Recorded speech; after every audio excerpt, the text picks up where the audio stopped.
Hello, Mike.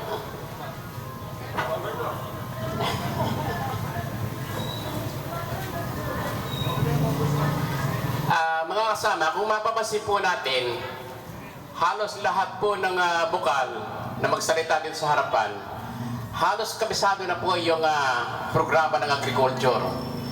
Pati po yung paglalagay ng abono, yung mga ani, halos nalalaman na po nila.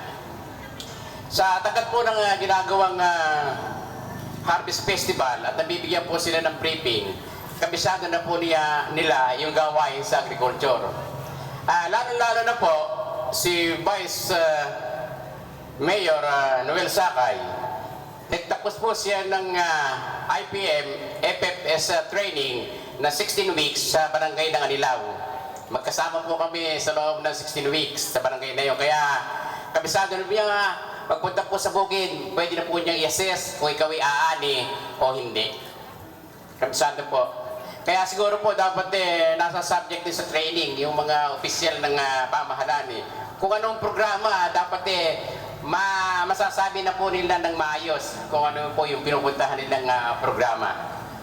Yun lang po. Ang susunod naman po ay